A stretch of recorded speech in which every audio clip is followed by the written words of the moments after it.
आज हम खुदा के कलाम में से फिर से गौर करेंगे, स्टडी करेंगे। आज गुड फ्राइडे है और सारी दुनिया के लोग जो हैं वो खुदावंद यीशु मसीह के दुखों पर ध्यान करते हैं, खुदावंद यीशु मसीह के दुखों को याद करते हैं। हम भी उस पर गौर करेंगे, लेकिन मैं आपको इनकरेज करूंगा इस बात के लिए कि महज ध्यान ही ना करते रहें, महज जिक्र ही ना करते रहें, बल्कि उसको अपनी जिंदगी में कबूल करें, अपना आप यीशु मसीह को दीजिए। मेरे अजीजों, गुड फ्राइडे को ये ईद और त्योहार समझ के एक दूसरे को मैसेज भेजते हैं कि गुड फ्राइडे मुबारक हो। आज मुझे बहुत से मैसेज आए हैं, हैप्पी गुड फ्राइडे, जैसे हैप्पी क्रिसमस कहते हैं, हैप्पी ईस्टर कहते हैं, हैप्पी गुड फ्राइडे। यकीनन ये हैप्पी होने की बात है, क्योंकि लिखा है कि दुख्तरे से उन खुशी मना, क्योंकि उसके अहद के खून से तेरा फिदिया हो गया है। हालेलुया। खुशी मनाने की बात है। इसमें अगर तो आंसू बहाने तो अपने ऊपर पेशेमान होने पे आंसू बहाने चाहिए, अपने गुनाहों की वजह से शर्मिंदा होकर आंसू बहाने चाहिए, ना कि इस बात से आंसू बहाने चाहिए कि खुदावंद की बड़ी बुरी हालत है, ओ मेरे खुदावंद की बड़ी बुरी हालत है। उसकी हालत जैसी भी है, उसकी हालत क्यों ऐसी हुई है? क्योंकि हमने गुनाह किया, क्योंकि हमने खुदा का नुकसान किया। तो हमें गुड फ्राइडे को सेलिब्रेट करने के लिए गुड फ्राइडे का मैसेज जो है उसको समझने की जरूरत है। गुड फ्राइडे क्या मैसेज है, गुड फ्राइडे का क्या पैगाम है, हमें वो समझने की जरूरत है और उस पैगाम को आगे लोगों तक पहुंचाने की जरूरत है। आमीन। और अगर अभी तक हमने इस मैसेज के अकॉर्डिंग टू दिस मैसेज अगर अभी तक हमने इस तरह से इसको नहीं मनाया, इस तरह से इसको नहीं समझा, तो आज मैं आपको मौका देना चाहता हूं कि आप इस पर गौर करें। हम देखते हैं खुदावंद यीशु मसीह जब सलीब पर लटकाए गए, सलीब के ऊपर जो शख्स चढ़ता है उसको लांती कहा जाता है, क्योंकि लांती मौत गिनी जाती है। सलीब के ऊपर जो शख्स चढ़ता है, जिसको लटकाया जाता है, वो इंतहाई दर्जे की तकलीफ में होता है। अगर आप उस तस्वीर की तरफ देखें तो आपको थोड़ा सा एहसास हो जाएगा कि ये क्या पोजीशन है, ये कैसी मौत है। मैं समझता हूं अगर किसी और तरीके से कोई किसी को मारता है, तो अगर कोई गोली मारे तो वो थोड़ी देर में मर जाता है, अगर फांसी दे तो कम से कम 20-25 मिनट में खत्म हो जाता है वो टोटली। लेकिन इस तरह से तकरीबन 10 घंटे भी लग सकते हैं, 12 घंटे भी लग सकते हैं और 8 घंटे भी लग सकते हैं। लेकिन एक एक लम्हा जो सलीब पर होता है वो इंतहाई दुख और मुसीबत का और इंतहाई तकलीफ का लम्हा होता है। तो खुदावंद यीशु मसीह ने जो आज हम गुड फ्राइडे मना रहे हैं, जिसको हम गुड फ्राइडे कहते हैं, इस पर क्या मैसेज दिया है? सलीब पर लटके हुए सबसे पहली बात खुदावंद यीशु मसीह ने कही, ऐ बाप इनको मुआफ कर, क्योंकि ये नहीं जानते कि क्या करते हैं। खुदावंद यीशु मसीह ने क्या मैसेज दिया है? ऐ बाप इनको मुआफ कर। क्या कहा जी उन्होंने? जरा आप मेरे साथ बोलें, क्या कहा है? बाप इनको मुआफ कर। किनको मुआफ कर?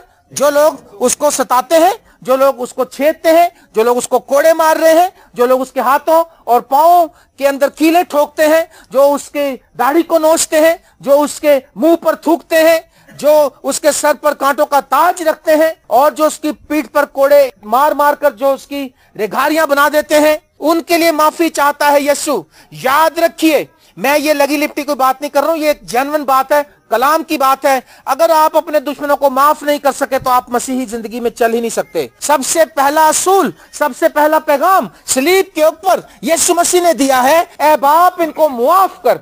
मैं आपको बताना चाहता हूं, अगर आपने अपने लिए लोगों के सामने सॉरी करना नहीं सीखा, अगर आपके अंदर इतनी अकड़ है, अगर हम इतने टफ हैं, इतने सॉलिड हैं कि हम किसी को सॉरी नहीं कह सकते अगर गलती हो जाए तो फिर हम ये मसीह जिंदगी में नहीं चल रहे हैं। हम गैर खौफों वाली जिंदगी इख्तियार किए हुए हैं। हम यीशु मसीह ने कहा कि अगर तुम मोहब्बत करने से मोहब्बत करते हो, अगर तुम उन्हीं को कर्ज देते हो जिनसे पूरा वसूल कर लो, उन्हीं से मोहब्बत करते हो जो तुमसे मोहब्बत करते हैं, तो फिर तुम कोई खास काम नहीं करते। क्या गैर कौमों वाले लोग भी ऐसा नहीं करते हैं? और गुनाहगारों को कर्ज नहीं देते हैं कि उनसे पूरा वसूल कर लें? तो पहला पॉइंट ये है, गुड फ्राइडे के मौके पर पहली बात मैं आपको बताना चाहता हूं, खुदावंद यीशु मसीह ने कहा, ऐ बाप इनको मुआफ कर। क्या आपने मुआफ किया है कभी अपने दुश्मनों को? क्या आपने कभी अपने अजीजों को अगर आपने तंग कर दिया तो आपने कभी सॉरी की है उनसे? क्या आपने ये मेथड अपनाया है? और याद रखिए, खुदावंद यीशु मसीह किस वक्त माफी के लिए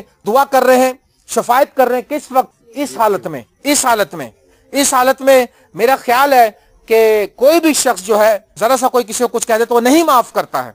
हम नहीं माफ करते हैं। मैं सच कहता हूं, मैं जानता हूं, मैं इस कलीसिया को भी जानता हूं, मैं अपने आप को भी जानता हूं, और मेरी सच्चाई का तकाजा यह है कि मैं अपना भी इकरार करूं कि मैं भी कई एरियाज में सख्त हो जाता हूं, लेकिन फिर मैं खुदा से मदद मांगता हूं। मैं खुदा से कहता हूं कि खुदा मेरी मदद फरमा, मैं कमजोर हूँ, खुदावंद मेरी मदद कर। खुदावंद मैंने उस शख्स के साथ इस तरह से सलूक किया, मेरी मदद कर। मुझे खुदावंद फजल दे के मैं आइंदा उसके साथ ऐसा ना करूं। और फिर मैं खुदावंद यीशु मसीह के खून के वसीले से उस एहसास जुर्म से रिहाई पाता हूं। आमीन। यीशु मसीह का खून हमें फिर रिहाई देता है। तो मैं आपको पहला मैसेज यहां से आज ये देकर भेजूंगा कि अगर आपने अभी तक अपने दुश्मनों को माफ नहीं किया, अगर अभी तक आप बिटरनेस लिए हुए चल रहे हैं, आप मसीह जिंदगी में नहीं चल रहे हैं, जो मर्जी कर ले, इसका कोई और डेफिनेशन नहीं है, माफ करना ही होगा। क्योंकि यीशु मसीह ने कहा कुर्बान गाह पे भी तुझे याद आए, अगर तुझे कुर्बान गाह पे भी याद आ जाए कि ओहो मेरा तो भाई मुझसे नाराज है, मेरी बहन मुझसे नाराज है, इसका ये मतलब नहीं कि भाई का खुदा ने कहा तो बहनें जो है वो कहेंगे नहीं ये तो भाइयों के लिए बात हुई है।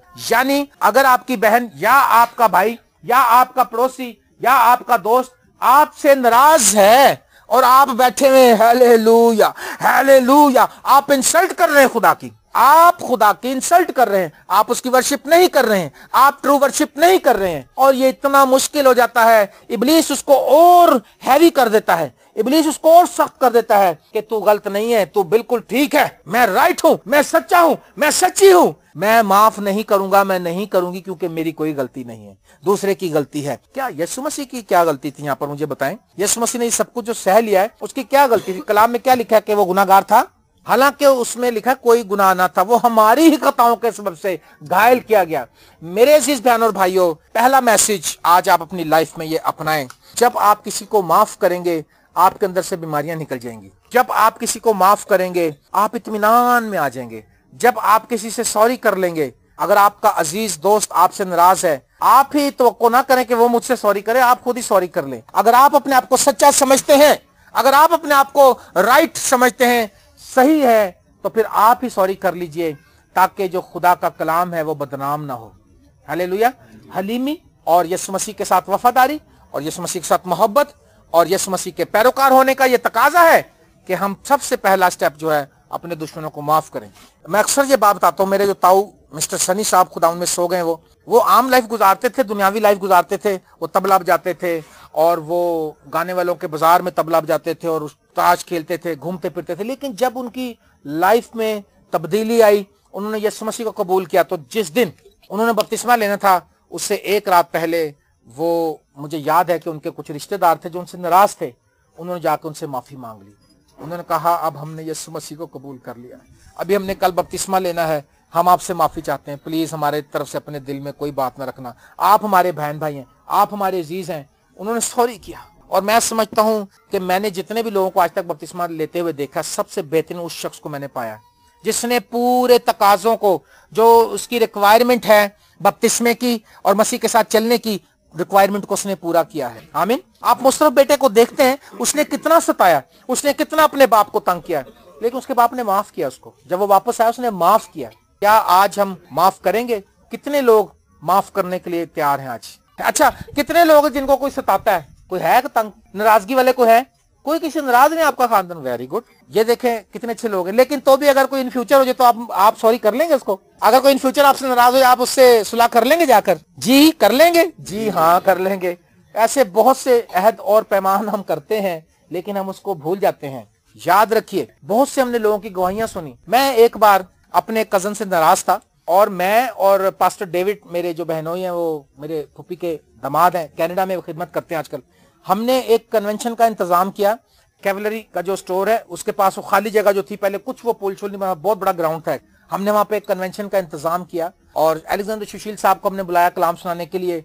और खुदा करो मुझे कहे कि तेरा कोई फायदा नहीं है, तू अपने भाई से अपने दिल में दावत रखता है और तू इतने इतने बड़े क्रूसेड अरेंज कर रहा है। भाग दौड़ भी कर रहा हूं मैं सुबह से लेकर रात तक। हम कई बार बहुत सी दुआएं भी कर रहे होते हैं, हम रोजे भी रख रहे होते हैं, हम बड़े चंदे भी दे रहे होते हैं, हम चर्च में रेगुलर भी होते हैं, लेकिन नफरत हमारे अंदर होती है। ना माफ करने की तासीर हमें पकड़े हुए होती है। आप यकीन करें, मुझे पाक रूह ने इतना प्रेशराइज किया, उसने कहा तू इस लायक ही नहीं है कि तू इस खिदमत को आगे लेके जाए, क्योंकि तेरे अंदर मोहब्बत नहीं है, तो दिल में नफरत को लिए हुए बैठा है। और फिर मैं यकीन करें, मैंने उसी मीटिंग के अंदर, इससे पहले कि अलेक्जेंडर साहब कलाम सुनाते आके और वो नबूतें कर रहे थे, लोगों पर हाथ रख रहे थे, लोग स्लेन हो रहे थे, मैंने उससे कहा भाई मुझे माफ करें, क्योंकि मैं आपसे नाराज था और मेरे दिल में गुस्सा था।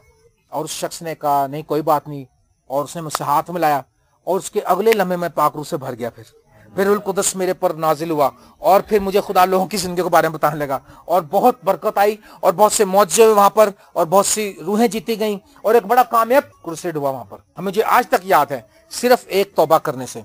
जब हम एक दफा तौबा करते हैं, अपने गुनाहों का इकरार करते हैं, अपनी कमजोरियों का इकरार करते हैं, तो खुदा की कुदरत जारी हो जाती है। खुदा की कुदरत वहां पर नाजिल होना शुरू हुई थी। आप यकीन करें, आप ऐसा करके देखें। आपने कल देखा जब मैं लोगों के पांव धो रहा था, जितने लोग इस रस्म में शरीक हुए, कल उन्होंने देखा कि 98% लोग जो थे वो आंसुओं के साथ रो के प्रस्तिश कर रहे थे। ऐसा था ना जो लोग कल थे।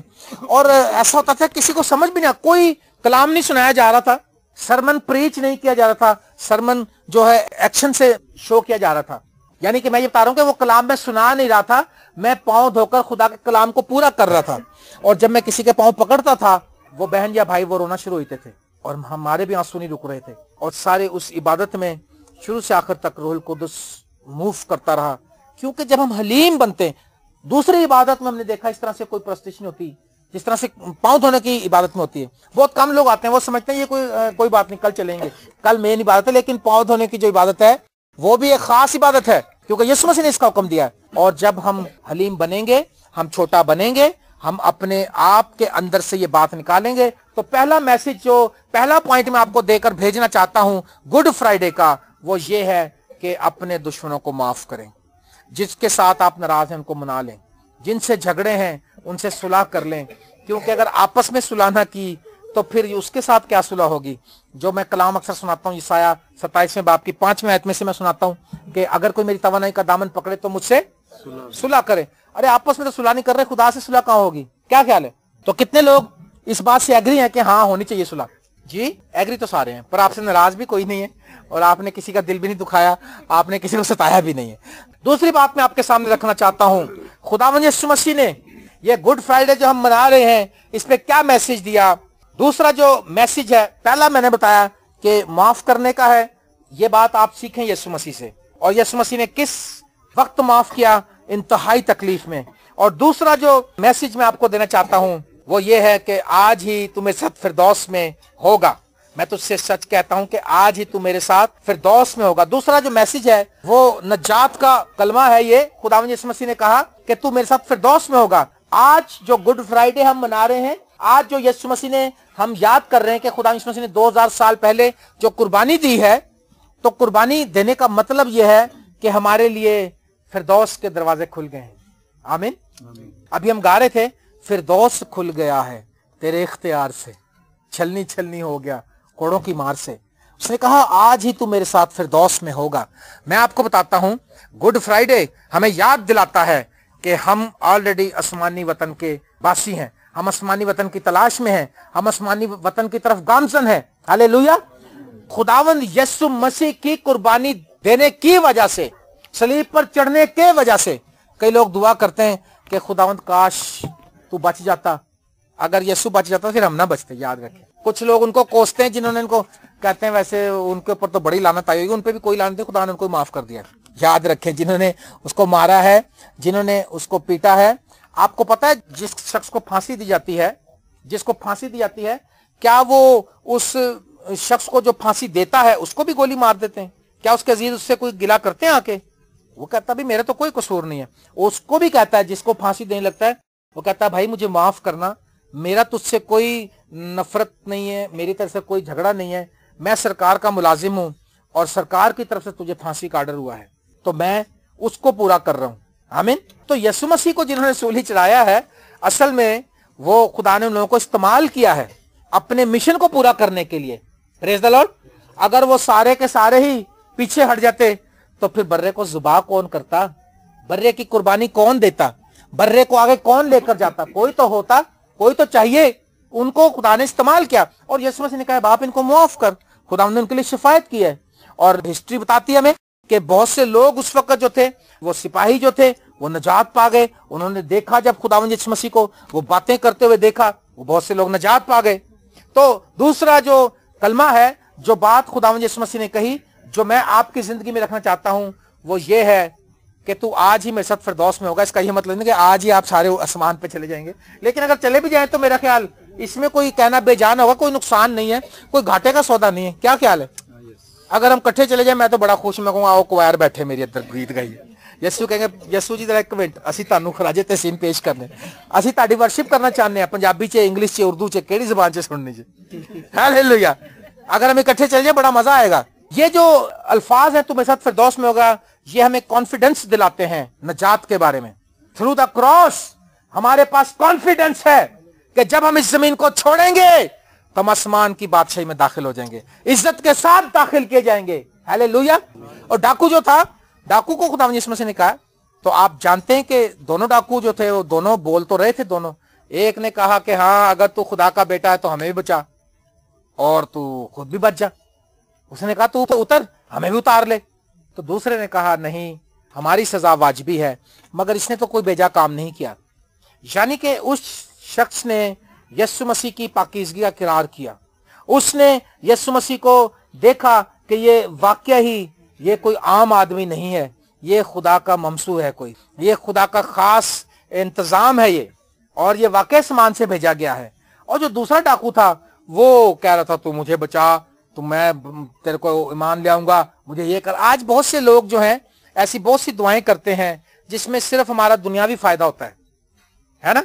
दुनियावी बहुत सी दुआओं की लिस्ट है हमारे पास, अच्छी नौकरियों की लिस्ट है हमारे पास कि नौकरी मिल जाए, हमारे पास कमेटी निकल आए इसकी लिस्ट है कि लिस्ट में ये भी लिखा होता है खुदा बस हमारी प्राइज बॉन्ड निकल आए, ये भी लिखा होता है खुदा मेरे बच्चों की शादी अच्छी जगह हो जाए। एक डॉक्टर साहिबा के पास हमें जाने का इत्तेफाक हुआ, तो मेरे साथ भाई कीबोर्ड जाते थे, तो जब हम उसके पास गए उसकी आंखों का ऑपरेशन करना था उसने, तो उसने पूछा कि आप क्या करते हैं। उसने कहा मैं कीबोर्ड जाता हूँ। उसने कहा ये क्या करते हैं। उसने कहा ये पादरी साहब है, हम मिलकर खिदमत करते हैं। उसने कहा अच्छा मैं भी कॉन्वेंट की पढ़ी हूँ, मुझे आप लोग बहुत अच्छे लगते हैं। डॉक्टर ने कहा, तो डॉक्टर जो थी लेडी डॉक्टर, उसने ऑपरेशन भी फ्री कर दिया, पैसे भी नहीं लिए, लेकिन उसने हमें एक दुआ की लिस्ट दी बड़ी। उसने कहा दुआ करना मेरी बेटियों के रिश्ते अच्छी जगह पे हो जाएं, दुआ करना मेरे शोहर को अच्छी नौकरी और मिल जाए, बाहर है वो बिजनेस करता है। सारी जो बातें थी दुनियावी थी, उसमें एक भी जगह उसने ये नहीं कहा कि दुआ करो कि मेरी रूह बच जाए, दुआ करो कि मैं आसमान की बादशाही में चली जाऊं, दुआ करो कि मैं मरने के बाद जन्नत में दाखिल हो जाऊं, मेरे गुनाह बख्शे जाऊं। उसने कोई ऐसी बात नहीं कही। और आज हमारा यही हाल है, वो डाकू की तरह हमारी दुआ है ये। हमने बहुत सी दुआएं, मैंने ऐसी बहुत सी दुआएं की। जिस शख्स के वसीले से, जिसके साथ में इब्तदाई दिनों में खिदमत करता रहा, सादिक साहब जो मकसद बताता हूँ, वो कहते हैं कि जब मेरे पास कुछ लोग प्राइज बॉन्ड लेकर आए तो मैंने उनके लिए दुआ की, तो कईयों के पौंड लग गए। कहता बहुत से लोग लेके आने लग गए, तो अगर 5-7 लाते थे, 2-4 के लग भी जाते थे, वो बड़े खुश खुश आते थे। कहते एक दिन मैंने सोचा कि खुदावन इनके इतने लगे तो मैं क्यों नहीं कर सकता, इतनी दुआ करता हूँ, अपने लिए करता हूँ। कहता मैं भी एक बॉन्ड लिया, कहता ले आके मैं रखा जनाब, मैं दुआ की थी, खूब दुआ की थी। कहता मैं जितने घंटे दुआ करता था, 1 आध घंटा में प्राइज बॉन्ड के लिए भी शुरू हो गया। मैं कहा खुदा मेरी 5-6 बेटियां हैं, मैंने इनकी शादियां करनी है, मेरा ये काम है, मेरा घर कच्चा है, मैंने इसको पक्का करना है, सारे मसले मसाइल। कहता जब काफी दिन मैंने दुआ कर ली और मैं गिड़गिड़ा कर दुआ करने लगा, रातों को जाग जाग के, तो कहता कि एक दिन मैंने एक ख्वाब देखा। मैंने ख्वाब में ये देखा कि एक शख्स है विंडो पर बैठा हुआ, और वो लोग उसको आते हैं, पर्चियां देखता है और वो गिफ्ट देता है सबको। सब लोग अपना अपना गिफ्ट लेते हैं और बड़ी खुशी खुशी चले जाते हैं। तो कहता है कि मैं भी गया, मैंने कहा भाई मेरे लिए भी कोई पर्ची है आपके पास गिफ्ट की। उसने कहा अच्छा। उसने देखा, उसने कहा हाँ एक पर्ची है। कहता जब सब चले गए, आखिर में उसने मेरी पर्ची निकाली। उसने कहा यार तेरी पर्ची है मगर तेरा, उसने कहा हाँ जी क्या गिफ्ट है मेरा। सादिक ने पूछा, उसने कहा ये लिखा है इसके ऊपर कि तेरे लिए मेरा फजल ही काफी है। हालेलुया। कहता मैं इतना रोया, मैंने वो प्राइज बॉन्ड भी फाड़ के फेंक दिया कि यार अगर मेरे पे फजल ही हो गया तो और मुझे क्या चाहिए। फजल का मकसद अगर आप समझते हैं तो आपको पता लग जाएगा कि फजल क्या चीज है। फजल ही से हमें नजात मिली, फजल ही से हम उसके सामने काबिल कबूल हैं। हालेलुया। और जो दूसरा डाकू है वो जो है, उसने कहा तू खुदा मुझे याद करना। उसने अपनी कमजोरियों का इकरार किया, उसने अपनी खताओं का इकरार किया, उसने इसकी उलूहियत का इकरार किया, उसने जलाली बादशाह होने का इकरार किया, और उसने इस बात का भी इकरार किया कि तू वाकई आसमान का बासी है। उसने कहा जब तू अपनी बादशाही में आए तो मुझे याद करना। तो दूसरा जो फालतू बातें कर रहा था उसको खुदा ने कोई जवाब नहीं दिया। अगर हम फालतू बातें करने वाले हैं दुआ में तो हमें कोई जवाब नहीं मिलेगा। काम की बात करें, और काम की बात वो है जो कलाम के मुताबिक दुआ है। ये जो बातें हैं छोड़ दें। अपने पड़ोसन के लिए बदवाएं मांग रहे हैं, पड़ोसियों के लिए बदवाएं मांग रहे हैं, मोहल्लेदारों के लिए नफरत के हमारे अंदर दुआ में अल्फाज निकल रहे हैं। और मैं कहता हूं इन दुआओं से कुछ नहीं होगा, बल्कि हमारा अपना नुकसान हो जाएगा। उसने कहा आज ही तुम्हें साथ फिरदौस में होगा। पहली बात गुड फ्राइडे का पैगाम यह है कि अपने दुश्मनों को माफ करें। दूसरी बात, अपने अंदर ये कॉन्फिडेंस रखें कि आप खुदा की बादशाही में जाने के लिए तैयार हैं, क्योंकि आपका फिदिया दे दिया गया है, क्योंकि आपके लिए यीशु मसीह ने अपना खून बहा दिया है। आमीन। तीसरी बात जो खुदा यीशु मसीह ने कही सलीब के ऊपर, वो है, ए औरत देख ये तेरा बेटा है और देख ये तेरी माँ है। ये खुदावंद यीशु मसीह की मोहब्बत को इस तरह से जाहिर करता है। ये कलमा जो है, ये अल्फाज जो है कि खुदावंद यीशु मसीह इतने दुख में है तो उसके बदन से खून बह रहा है। गतसमनी बाग से उसका खून बहना शुरू हो गया। जरा ध्यान से सुनिए इस बात को। गतसमनी के बाग में ही उसका खून बहना शुरू हो गया था। और फिर खुदावंद यीशु मसीह डिप्रेशन के नीचे थे। उन्होंने कहा मेरी जान इतनी गमगीन है कि मरने की नौबत आ गई है, जागो और दुआ करो ताकि आजमाइश में ना पड़ो। और वहां से खून बहना शुरू हुआ। फिर खुदावंद को गिरफ्तार किया गया, फिर खुदावंद की कमर पर कोड़े मारे गए, फिर खुदावंद के हाथों पांव को छेदा गया, फिर खुदावंद के सर पर कांटों का ताज रखा गया और शदीद कर्ब, मुसीबत, दुख खुदावंद के ऊपर। लेकिन इस सारे दुख में, मुसीबत में, इस आजमाइश की, इस मुश्किल की घड़ी में खुदावंद यीशु मसीह अपने फर्ज को नहीं भूला। अपनी माँ के लिए गुड फ्राइडे का पैगाम यह है कि अपने माँ बापों का ख्याल रखो। सिंपल एंड इजी वर्ड में मैं आपको समझा दूं, जो लोग अपने माँ बाप की कदर नहीं करते, उनकी औलाद उनको भी ऐसे धक्के मार देगी एक दिन, क्योंकि लिखा आदमी जो कुछ बोएगा वही काटेगा। अदूनी बज़क के बारे में क्या लिखा, वो क्या करता था? वो एक ऐसा जालिम बादशाह था। वो जब किसी कौम पर कब्जा करता था, जाकर उसको विन करता था, उनके बादशाह को अरेस्ट करके लाता था, उसके हाथों पांव के अंगूठे काट देता था। 70 बादशाहों के उसने अंगूठे काटे, 70 बादशाहों के। उनसे कहता था मेरे सामने बैठ के रोटी खाओ। आप देखें जिसके अंगूठे कट जाए वो 4 उंगलियों से कैसे रोटी खाएगा? जब तक आप अंगूठा साथ में लगाएं आप काम नहीं कर सकते। और जब 70 बादशाहों के वो तमस्कर उड़ाता था इस तरह से, और एक दिन वो भी किसी के काबू आ गया और उस बादशाह को पता था कि लोगों के अंगूठे काटता है।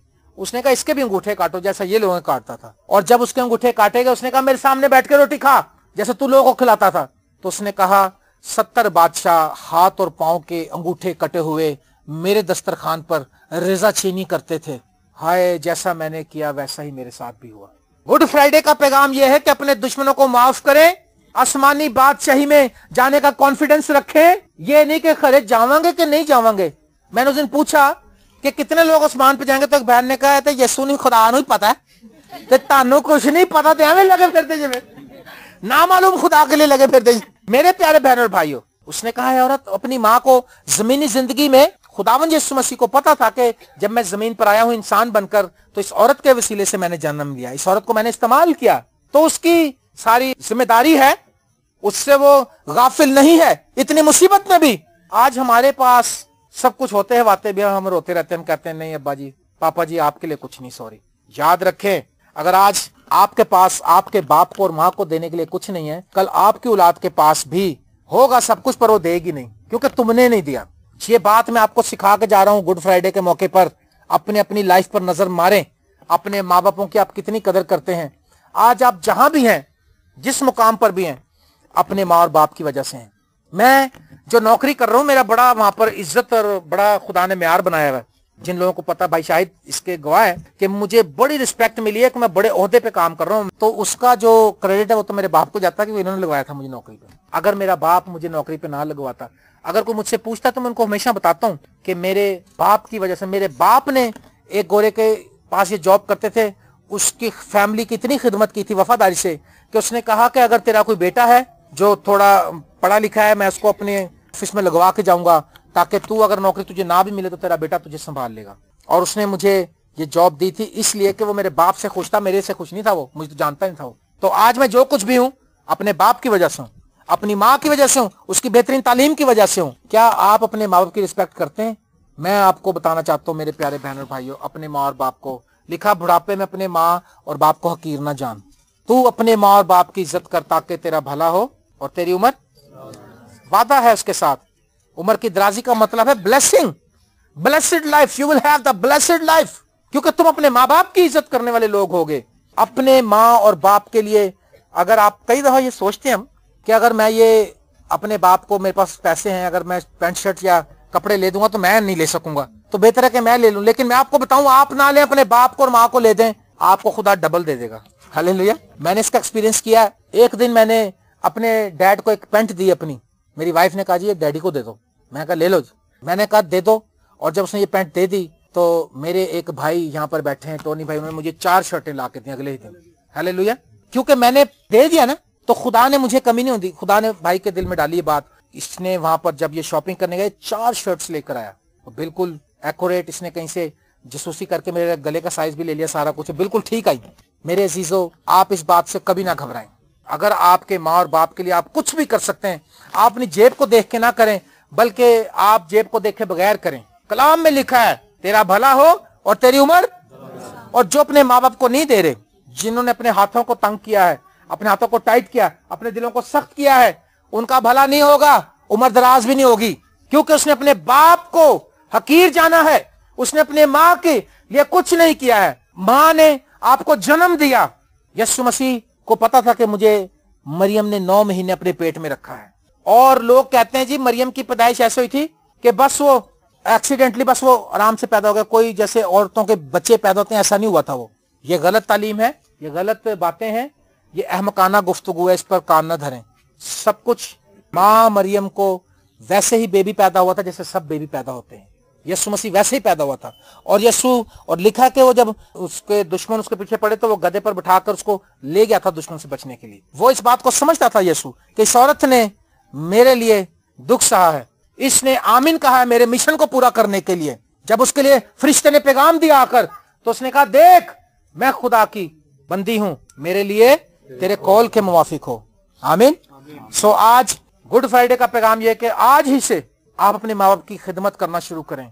उनके ऊपर दांत ना पीसें, ऐसे करके गुस्सा ना करें उनके ऊपर। अगर वो आपकी मर्जी के खिलाफ भी आपको कुछ कहते हैं, आप उसको आमीन कहें, वेलकम कहें। आप देखेंगे खुदा आपकी जिंदगी में बरकत जारी कर देगा। मैंने ये सीखा है और मैं आपको भी सिखाना चाहता हूँ। और मैं खुदा का शुक्र करता हूँ कि उसने मुझे फजल दिया है कि मैं अपने माँ बाप के साथ अच्छा चलने की कोशिश, मैं ये नहीं कहता मैं बहुत अच्छा चलता हूँ, कोशिश करता रहता हूँ और खुदा से मदद मांगता हूँ कि मैं अपने माँ बाप की खिदमत में आगे बढ़ता जाऊँ। आमीन। तो गुड फ्राइडे के मौके पर माफ करने की तालीम मैं आपको देता हूं, जो कि बाइबल में लिखी है, जो बाइबल से मिलती है, जो यीशु मसीह ने कही है। और गुड फ्राइडे के मौके पर मैं आपको नजात का कॉन्फिडेंस देता हूं कि आप यीशु मसीह पर ईमान रखते हैं, आप इज्जत के साथ आसमान की बादशाही में दाखिल किए जाएंगे। आमीन। बहलाते के लोग भी जाएंगे, फिक्र ना करें। और मैं आपको बताना चाहता हूं कि अपने माँ बाप की खिदमत करें, अपने माँ बाप की इज्जत करें। Praise the Lord. और चौथे नंबर पर खुदावंद यीशु मसीह ने कहा, ऐ मेरे खुदा, ऐ मेरे खुदा, तूने मुझे क्यों छोड़ दिया। आपको पता है खुदावंद यीशु मसीह को कोड़े मारे, खुदावंद ने ये बात नहीं कही। खुदावंद यीशु मसीह को मारा, खुदावंद यीशु मसीह को सिपाहियों ने उसका तमस्कर किया, उसने कुछ नहीं बोला। उसकी दाढ़ी नोची, उसने कुछ नहीं बोला।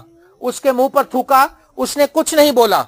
लिखा उसने अपना मुंह ना खोला, जैसे भेड़ अपने बाल कतरने वाले के सामने बेजुबान होती है, उसने इस तरह से कोई अपना मुंह ना खोला, कोई उसने रद्दमल नहीं किया। और चलता रहा, सारी रात का दुख चलता रहा। लेकिन यहां पर आकर, इस लम्हे पे आकर उसने कहा, एली एली लमा शबक्तनी, ऐ मेरे खुदा, ऐ मेरे खुदा, तूने मुझे क्यों छोड़ दिया। यहां पर खुदावंद के लिए अब जो तकलीफ है वो सारी तकलीफों से भारी है।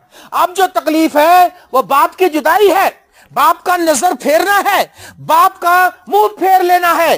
बाप ने अपना मुंह फेर लिया है क्योंकि आपके और मेरे गुनाह उसके ऊपर लाद दिए गए हैं। उसके ऊपर आपकी और मेरी लानत लाद दी गई है, उसके ऊपर आपकी और मेरी शर्मिंदगी लाद दी गई है।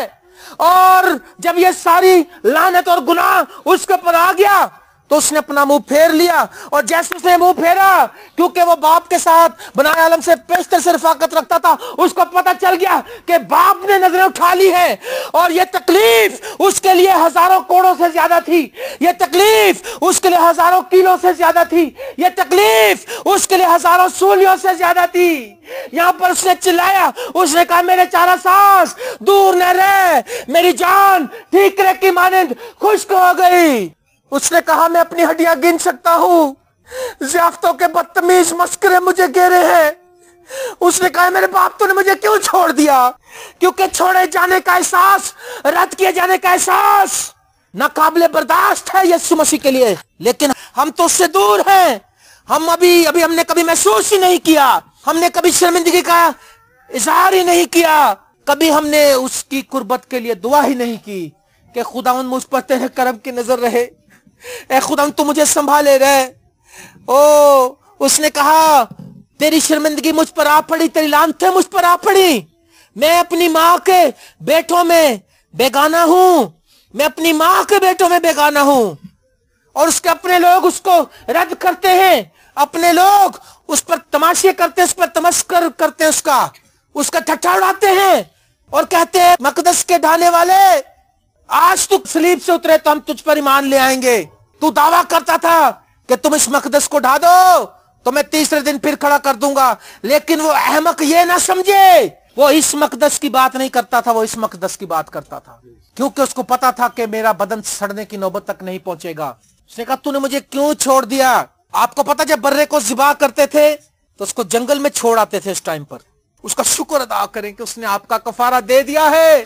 खुशी मनाओ ए दुख्तरे सियून, खुश हो क्योंकि तेरा कफारा हो गया है, क्योंकि अहद के खून से तेरा कफारा हो गया है।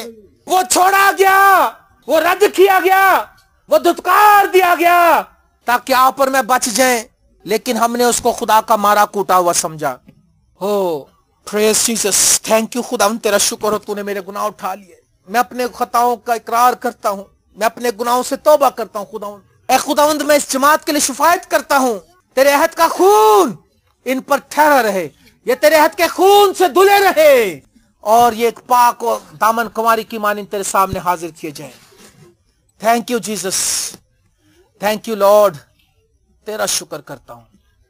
यीशु ने कहा मेरे खुदा तूने मुझे क्यों छोड़ दिया। मेरा ख्याल बाप ने कहा होगा बेटा मुझे छोड़ना है तुझे, मुझे अपने लोगों को बचाने की खातिर तुझे छोड़ना है, मेरे पास और कोई रास्ता नहीं है, मेरे अदल का तकाजा है, मेरे अदल का तकाजा है कि मैं अपने बेटे को कुर्बान कर दूं उम्मत के वास्ते, क्योंकि बकरों और बैलों के खून के बहाने से माफी नहीं मिलती। बकरों और बैलों का खून बहाया गया लेकिन कोई माफी ना मिली, लेकिन एक रास्तबाज का खून बहाया गया। वो पहला आदम जो है वो बदले के लिए पुकारता है और वो कहता है कि मेरे खून का बदला लिया जाए। पिछला आदम जो है वो माफी के लिए पुकारता है और वो कहता है बाप इनको माफ कर। ऐ मेरे खुदा तूने मुझे क्यों छोड़ दिया। एली एली लामा शबक्तनी। मेरे प्यारे बहन और भाइयों, यीशु मसीह नासरी, यीशु मसीह रास्तबाज आपके और मेरे गुनाहों के लिए घायल किया गया, हालांकि लिखा कि हमारी ही खताओं के सबब से घायल किया गया। O Jesus, thank you, praise Jesus, hallelujah, thank you lord. पांचवी बात, खुदावन ने सलीब पर पुकारा मैं प्यासा हूं। खुदावन यीशु मसीह के जिस्मानी दुख को और ज्यादा यहाँ पर हम समझ सकते हैं कि जब कोई शख्स प्यास में हो और उसको पानी ना मिले पीने के लिए, जिस शख्स का रात से पसीना बह रहा है, पसीना खून की सूरत में बह रहा है, जिसके हाथों पांव को छेदा गया, पानी और खून जिस्म का खत्म हो गया है, और क्योंकि एज ए इंसान होते हुए जो ये इलाका था इसराइल का और जहां पर ये खुदावंद यीशु मसीह को सलीब पर चढ़ाया गया था, वहां पर खुश्क और गर्म हवाएं चलती थीं और खुदावंद यीशु मसीह शदीद प्यास की वजह से बोले कि मैं प्यासा हूं। मेरे प्यारे बहनों और भाइयों, वो जिस्मानी प्यास में चिल्लाया, लेकिन लोग उसको सिरका पिलाकर उसकी प्यास बुझाना चाहते हैं। मैं आपको बताना चाहता हूं, आप उसको सिरका ना पिलाएं, आप उसको अपना आप दे दें। अगर आप उसके पास आ जाएं, अगर आप अपने गुनाहों से तौबा कर लें, अगर आप ये इकरार कर लें कि हमारी ही खताओं के सबब से यीशु घायल किया गया है, तो यकीनन खुदावंद आपको मुआफ कर देगा और उसकी खुशी आप में पूरी होगी, उसके दुखों में इजाफा नहीं होगा। लेकिन अगर हम उसको रद्द करते हैं, हम उसके कलाम की तरफ तवज्जो नहीं करते, तो फिर उसका दुख बढ़ता जाएगा, उसकी तकलीफ बढ़ती जाएगी, उसकी प्यास बढ़ती जाएगी। मैंने एक फिल्म देखी थी एक बार, बेनहर, उसने बहुत अच्छा फिल्माया खुदावंद यीशु मसीह को जब वो सलीब पर चढ़ाने के लिए लेकर जा रहे थे, तो उसमें उन्होंने दिखाया कि खुदावंद यीशु मसीह एक बार एक जो बड़ा उनके गुलाम लोगों को मारते थे, जुल्म करते थे गुलामों पे, तो वो जब उसको कोड़े मार रहे थे उस गुलाम को, तो खुदावंद यीशु मसीह जल्दी से उसको एक कप पानी पिलाते हैं और दिखाया कि उसको इतनी तसल्ली मिल जाती है कि जैसे उसको कोई तकलीफ नहीं है। लेकिन एक दिन जब यीशु मसीह को सलीब पर चढ़ाने के लिए लेकर जा रहे थे, तो वो शख्स देखता है कि ये, उसको याद आता है कि इस शख्स ने कभी मुझे पानी पिलाया था। वो भाग कर यीशु मसीह को पानी पिलाने के लिए जाता है, लेकिन सिपाही जो है उसको पानी को नीचे गिराते हैं, उसको पीने नहीं देते। गोया कि यीशु तो हमारी प्यास बुझाता रहा, गोया कि यीशु तो हमारे लिए सब कुछ करता रहा, गोया कि यीशु तो हमें बर्दाश्त करता रहा। लिखा जब हम गुनाहगार ही थे, कोई रास्तबाज की खातिर शायद कोई अपनी जान देगा, लेकिन यीशु मसीह उस वक्त जब हम गुनाहगार ही थे, हम गुनाहों में थे, उस वक्त हमारे लिए मुआ, उसने सब कुछ बर्दाश्त किया। क्या आप उसको अपना आप देंगे? उसको पानी, ये नहीं कि आप ये वाला पानी पिलाएं, आप अपना आप उसको दे दें, उसकी प्यास बुझ जाएगी। आमीन। उसको इत्मीनान होगा, इस बात से खुशी होगी। और फिर सारी बातें चलती रही और छठे नंबर पर खुदावंद यीशु मसीह ने कहा तमाम हुआ। खुदावंद यीशु मसीह ने सलीब पर, ये जो हम गुड फ्राइडे मना रहे हैं, आज याद कर रहे हैं, ये बात कही तमाम हुआ। उसका मिशन कंप्लीट। तमाम का मतलब खत्म नहीं हुआ, तमाम का मतलब ओवर नहीं हुआ, तमाम का मतलब नेगेटिव नहीं है, पॉजिटिव है। तमाम का मतलब है उसका मिशन पूरा हो गया। हालेलुया। जो काम वो करने के लिए आया था, जो काम वो करने के लिए आया था, वो अपने काम को पूरा करता है। लेकिन उसने कहा मुझे तुझसे शिकायत है कि मैंने तेरे किसी काम को अपने नजदीक पूरा ना पाया। ऐसे ही है ना, हम बड़ा अहद करते हैं, हम कहते हैं लो जी अब हम दुआ करेंगे, हम दुआ नहीं कर पाते। लो जी हम ये करेंगे, हम वो नहीं कर पाते। हम ये करेंगे, हम वो नहीं कर पाते। हम नेक बन जाएंगे, हम नेक नहीं बन पाते। मैं कहता हूं आप अगर यीशु मसीह पर ईमान लें तो आपके लिए पूरा काम तमाम है। अगर आप यीशु मसीह पर ईमान ले आते हैं, उसका लहू जो है वो सारी कमियों को दूर कर देता है। आमीन। आप खुद से कुछ करके कुछ ले नहीं सकते, बल्कि आप उस पर ईमान लाकर, ऑलरेडी जिसके पर अदालत हो चुकी है, ऑलरेडी जिसको मार पड़ चुकी है, ऑलरेडी जिस पर खुदा का कहर भड़क चुका है, उसको अपनी जिंदगी का बादशाह मानकर आप इजी लाइफ गुजार सकते हैं। इजी से मुराद है कि आप इस गिल्टी कॉन्शियस से निकल सकते हैं। आमीन। मैं गिल्टी कॉन्शियस में नहीं चलता हूं, क्योंकि मुझे पता है कि हर लम्हा यीशु ने कहा मैं दुनिया के आखिर तक तुम्हारे साथ हूं, दुनिया के आखिर तक तुम्हारे साथ हूं। वो हमारे साथ है, अभी मेरे साथ है, 1 घंटे बाद मेरे साथ होगा, 2 घंटे बाद मेरे साथ होगा, 2 घंटे पहले मेरे साथ था, कल मेरे साथ था, जब से मैं पैदा हुआ मेरे साथ है, जब मैं पैदा नहीं हुआ था मुझे जानता है। आमीन। उसने कहा तमाम हुआ। क्या आप इस तमाम हुआ को समझते हैं? आपके लिए पूरा काम हो गया है। बहुत से लोग जो हैं आज यही कहते रहते हैं कि हमने शैतान के सर को कुचलना है, हमने ये करना है, हमने वो करना है। अगर आप इसको समझें कि शैतान ऑलरेडी शिकस्त खुर्दा है, आपने दुआ के वसीले से उस पर गालिब रहना है। बस आपने यीशु मसीह के साथ जुड़कर उसके ऊपर गालिब रहना है। ये नहीं आपने कि आपके मारने से मरेगा, वो ऑलरेडी शिकस्त खुर्दा है। कलवरी पहाड़ पर उसको खुदावंद यीशु मसीह ने शिकस्त दे दी है। आमीन। Praise the Lord. और ये जो तमाम हुआ है, ये नाउमीदी नहीं है, मैंने बताया ये फतहमंदी है। सलीबी मौत जो है ये बेचारगी का आलम नहीं है, ये फतहमंदी है। मैं अक्सर बताता हूँ कि मैंने एक अपने दोस्त से पूछा, वो कर्नल थे, सिक्योरिटी अफसर हमारे, तो मैंने अपने कंप्यूटर के डेस्कटॉप पे लिखा था victory in the blood of Jesus. तो मैंने कहा, उनका नाम था कर्नल आगा हशमुद्दीन। मैंने कहा colonel can you read it? कहता yes, victory in the blood of Jesus. मैंने कहा इसका तर्जमा करो। कहता है, उसने सोच के उसने कहा यीशु मसीह का खून रायगा नहीं गया। हालेलुया। यीशु मसीह का खून रायगा नहीं गया, बल्कि आपका और मेरा पूरा काम उसने किया। नजात का जो इंतजाम था, जो उसने अदन में जो नुकसान आदम ने किया था, उस काम को पूरा करने के लिए जब यीशु इस दुनिया में आया और उसने जब काम पूरा किया तो उसने कहा तमाम हुआ। हालेलुया। और इस तमाम हुआ में सब कुछ है। आपकी नजात है, आपकी शिफा है, आपकी तरक्की है, आपकी दुआओं का जवाब है। हालेलुया। आपकी नाउमीदी में उम्मीद है, आपकी गुर्बत में दौलत है। हालेलुया। वो लिखा गरीब बन गया ताकि आप दौलतमंद हो जाएं। आज हम बस बेचारे बने हुए, बेचारा बनने की जरूरत नहीं है।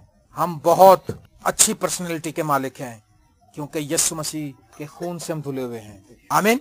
और गुड फ्राइडे के मौके पर मैं आपको बताना चाहूंगा, यीशु मसीह ने कहा, ऐ बाप मैं अपनी रूह तेरे हाथों में सौंपता हूँ। आमीन। हम लोग तो एंड टाइम तक मेरे ख्याल है कि इसी चक्कर में रहते, पता नहीं जाएंगे कहाँ मरने के बाद, है ना। कहते हैं मरने के बाद मेरे लिए दुआ करना ताकि मैं अच्छी जगह मिल जाए मुझे। कईयों ने एडवांस में दुआएं लिख के, मुझे एक मेरे जानने वाले थे, उन्होंने एडवांस में मुझे दुआएं दिखाई। उन्होंने कहा कि जब मैं मरूंगा, मैंने अपने बच्चों से कहा कि तुमने ये दुआ पढ़नी है। वो ऐसी दुआ थी कि जिसमें खुदा से ये शिफायत की जा रही कि खुदा मुझे माफ कर, मुझे अपनी गोद में ले ले, इब्राहिम की गोद में ले ले, मेरे गुनाह माफ कर, ये। और उसने बड़ी अच्छी तरह से लिखकर बड़े पर्चे बनाकर रख दिए।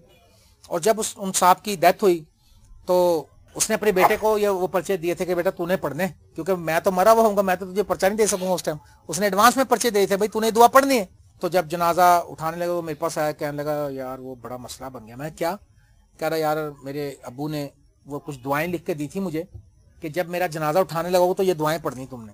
तो मैंने कहा पढ़ दे। कहता पढ़नी कहाँ से, मैं पता नहीं कहाँ रख के भूल गया, मिल ही नहीं दी। वो दुआ पढ़ ही नहीं सका क्योंकि उसका फायदा ही कोई नहीं था। पढ़ भी लेता तो फायदा कोई नहीं था। अगर जीते जी उसको माफी नहीं मिली तो मरने के बाद तो फिर कोई कहते कब्र दा हाल तो मुर्दा ही जानता है। जीते जी तो तौबा की नहीं, जीते जी तो दिलों को नरम किया नहीं, जीते जी तो यस्सु को अपने दिल में आने नहीं दिया, जीते जी तो कभी यस्सु के साथ चलने का अहद नहीं किया, उसके खून को अपने पर नहीं लिया। और मरने के बाद बड़ी उम्मीदें हैं हमारे को। इस जिंदगी में कोई उम्मीद नहीं है तुम्हारे को। क्या मरने के बाद ही हम सेंट बनेंगे? क्या सेंट मरने के बाद ही बनते? जीते जी सेंट नहीं होते। जो औरत, वो लिखा है कि वही औरत जो है वो बेवा गिनी जाए जिसने मुकद्दसों के पांव धोए हों। मुकद्दसों के यानी कि मरे हुए मुकद्दस के कौन पांव धो सकता है? कोई मुकद्दस एंथनी के पांव धो सकता है? नहीं धो सकता ना। इसका मतलब कुछ जीते भी हैं कोई मुकद्दस। जिंदा अगर हम जिंदगी में यीशु मसीह को कबूल करते हैं तो लिखा वो पाकीज़गी जो उसके खून से हमें हासिल होते हुए मिल जाती है। हालेलुया। हम मुकद्दस बन जाते हैं। आप मुकद्दस हैं, आप माने या ना माने, मैं आपको मुकद्दस ही कहूंगा। मैं आपको कहूंगा कि आप मुकद्दस हैं क्योंकि कलाम हमें बताता है। आमीन। उसने कहा मैं अपनी रूह तेरे हाथों में सौंपता हूं। इसका मतलब है कि मैं तो ये समझता हूं कि ये बड़ी जबरदस्त मौत है। ये ईमानदार को पता होता है। एक खुदा के खादम टी.एल. ऑसबर्न, मेरे ख्याल साल हो गया को कुछ अर्सा हुआ खुदावंद में सो गए। वो इतना बड़ा प्रीचर था अमेरिका में कि और सबसे ज्यादा जितने भी इस वक्त पूरी दुनिया में खादम है, सबसे ज्यादा खुदावंद यीशु मसीह उसकी मीटिंग में जाहिर हुए हैं सीरियन तौर पर, टी.एल. ऑसबर्न की। और जब उसके मरने का टाइम करीब आया तो उसने अपने बच्चों को कहा भी सब मेरे पास आओ। हफ्ते के दिन दोपहर को 3 बजे उसकी बेटियां बेटे उसके पास आ गए। उसने कहा अब मैं अपने बाप के पास जाता हूँ। आखिरी बात उसको कही, अपने बच्चों को समझाई सारी बात। उसने कहा मैं अब अपने बाप के पास जाता हूँ, तुम इस मिशन को जारी रखना, तुम इंजील को सुनाने में कोई कसर उठाना रखना, तुम खिदमत करते रहना, और मैं अब तुमसे जुदा हो रहा हूँ लेकिन हम आसमान की बादशाह में मिलेंगे। और उसने ये कह के फिर कहा फादर टेक मी होम, और ये कह उसने अपनी जान दे दी। ये ईमानदार की मौत है। काश के मैं कहता हूँ हर ईमानदार ऐसे ही दुनिया से जाए, लेकिन मौत को इतना खतरनाक समझ लिया। कहते हैं दुआ करो मरे ना, ए खुदा तू कब्रों काट लेना, एनू मरन ना दे। यार कितने को अर्से रखेंगे आप उसको? 100 साल रखेंगे, 150 साल रखेंगे, 200 साल रखेंगे, क्या करेंगे? कितना वो जब कोई बूढ़ा या बूढ़ी हो जाएगा तो कैसे आप उसको संभालेंगे? मरना खतरनाक नहीं है। मरने के लिए अगर आपको कोई ऊपर से आवाज आ जाए तो कहे खुदावन यस आई एम रेडी। कई लोग कहते हैं भाईजान ये दुआ करो कि पाजी दुआ करो पाजी साहब जब तक मैं अपने बच्चे ना व्याला मैनू मौत ना आवे। अच्छा तो तेनू मौत आ गई तो बच्चे नहीं ब्याहे जाएंगे? जिनके पैदा होते मर जाते हैं वो भी तो ब्याहे जाते। अच्छा ऐसे समझते जैसे हमने ही सारा कुछ करना है। यार हद हो गई। खुदा पे कहाँ बिलीव है? ईमान से तो नहीं जी रहे हम तो अपनी आंखों देखे अपनी टेक्निक से जी रहे हैं। मेरे प्यारे अजीज बहन और भाइयों, स्लीप का पैगाम ये है गुड फ्राइडे का कि ईमानदार जो है वो फतहमंदी के साथ यहाँ से ट्रांसफर हो जाता है। ऐ बाप मैं अपनी रूह तेरे हाथों में सौंपता हूँ। Praise the Lord. और फिर खुदावंद यीशु मसीह ने ये कहकर लिखा है अपनी जान दे दी। लेकिन इस लफ्ज को कहने से पहले उसने कहा तमाम हुआ, काम पूरा हो गया है, एवरीथिंग इज डन, अब कोई काम रह नहीं गया है। ये सारी बात कह के उसने अब वो आसमान पे गया है, कोई काम छोड़ के नहीं गया है। छोड़ कर गया तो एक काम छोड़ कर गया है। क्या काम छोड़ कर गया बहन उसको बताए हमारे करने के लिए? वेरी गुड, तालियां बजाएं इस बहन के लिए। उसने कहा आसमान पे जाते हुए जाओ और जाकर कौमों को शागिर्द बनाओ और उन्हें बाप और बेटे और रुल कुदस के नाम से बपतिस्मा दो। क्या आप बता रहे हैं दूसरों को कि दूसरों जाके कहते हैं गल सुन बाजी और जेडी तेरी सहेली नहीं गई तेरी चंगी सहेली? कहते हाँ बड़ी चंगी। कोई चंगी चुंगी नहीं है, तेरियां बड़ियां बुराइयां बदखोइयां करन डई सी। वो बस ये पैगाम लेके जा रहे हैं। अरे इंजील का पैगाम लेके जाओ भाइयों। तुम तो जहर के टीके लगा रहे लोगों को जाकर। अच्छे भले दोस्तों को लड़ा देते हो जाकर, अच्छे भले खानदानों में फटे डलवा देते हो। एक शख्स था बड़ा लड़ाइयां कराने मास्टर था, वो जिस खानदान जाता उसके लिए मशहूर था जिधर जाता डांग छोटा चलवांदा ही। तो वो हमारे जानने वाली फैमिली में आया तो उन्हें कहा भाजी ताडे कार आया तो मैं तो हैरान ताडे कार डांग नहीं चली। उन्हें कहा नहीं असी डांग चलन नहीं देते, असी बेवकूफ नहीं ना। वो जब कुछ सुनाता हम अगले को बताते नहीं दूसरी बात सुनकर। मेरे प्यारे बहन और भाइयों, खुदावंद यीशु मसीह सारा काम करके अपने बाप के पास गया। अब बाप के पास क्या कर रहा हो, ये भी बहनें बताएं। है और जगह तैयार कर रहा, क्वार्टर बना दे, कमरे डबल स्टोरी ट्रिपल स्टोरी पता नहीं क्या कुछ बना रहा, बेडरूम होएगा उधर क्रिस्टल के। हालेलुया। मेरे बाप के घर में बहुत से मकान हैं, मैं जाता हूं, जाकर तुम्हारे जगह तैयार करूंगा और आकर तुम्हें भी ले जाऊंगा ताकि जहां मैं हूं वहां तुम भी रहो। हालेलुया। वो हमारी जो एंड पे उसने अपनी जान दी है, वो आसमान पर गया है जमीनी जिंदगी का पूरा सफर करके और आसमान पर हमारे लिए जगह तैयार कर रहा है, और आपके और मेरे लिए जगह तैयार कर रहा है। बाप से हमारे लिए शिफायत कर रहा है उन लोगों के लिए जो अभी तक शैतान के पैरोकार हैं, जो अभी तक काली को ही पूज रहे हैं पकड़ के, जो अभी तक जादूगरों का खेड़ा नहीं जना छड़िया, जेडे पीरां दे बाबियां को जा रहे हैं, पर लानत ठहरी हुई है ये, क्योंकि लानत के काम है। इतना बड़ा खुदा खुद खालिक बन इंसान आ गया चरनी लाल डेरे, उसने आकर आपको और मुझे जिंदगी का सबक दिया, जिंदगी का रास्ता दिखाया, और हम बाबा के ढूंढने फुटपाथ पे बैठा बाबा, नौ मन बो आ रही होती पास से, कहते बाबा जी दसो मेरी कुड़ी दी ना शादी नहीं होनी, उन्हें कहा तेरी कुड़ी दा बनिया निकाह बनिया किसी ने, वो तेरे घर एक जनानी आती मोटी जी काली जी घुंघर जे वाल ने थोड़े थोड़े नैनक तीखे ने, हाँ हैगी, वो सगे अच्छे भले प्यार मोहब्बत से चलने वाले होते हैं और वो इतना झगड़ा उनका डलवा देते हैं। वो भाइयों खुदा के वास्ते गुड फ्राइडे पे ये बात पक्की करके जाओ कि जो यीशु आपके लिए मुआ उसी से आप दुआ करें, जो यीशु आपके लिए कुर्बान हुआ है वो आपका है, आसमान छोड़ कर आया है। वो जो बाबे सड़े भूसे बैठे उनके पास मत जाओ, वो लानत भेज रहे हैं, लानत दे रहे हैं। आप वो बेचारा फुटपाथ पे बैठा हुआ और आपके फ्यूचर को क्या बताएगा वो, अगर आप वही से जोगा होता तो फुटपाथ पे ना बैठता, कोई अच्छा उसका पता लगता हाँ जी कोई पढ़ा लिखा है, उसके सिर में 9 मन जुइयां पड़ी होती। वो लानत के मुस्तहक हैं, लानती लोग हैं, उनसे बचें। मैं आपको इलानिया कहता हूं, दुनिया में कोई यीशु जैसा नहीं है और किसी दूसरे के सिले से निजात नहीं है। आमीन। सिर्फ एक नाम है जो सब नामों से आला है, उसका नाम यीशु है। सो गुड फ्राइडे के मौके पर आप याद रखें, अपने माँ बाप की इज्जत करना ना भूलें, जिनसे आप नाराज हैं उनको मनाना ना भूलें, सॉरी करना ना भूलें, एक दूसरे को माफ करें, एक दूसरे की खिदमत करें, कॉन्फिडेंट हो जाएं कि आप आसमान में जाएंगे, आसमान की बादशाही आप ही की है, क्योंकि आप यीशु मसीह के नाम पर ईमान लाते हैं और सारा काम हो चुका है। और मेरी दुआ है कि हम सब और ये पूरी कलीसिया इज्जत के साथ आसमान में दाखिल किए जाएं। खुदावंद आपको बरकत दे।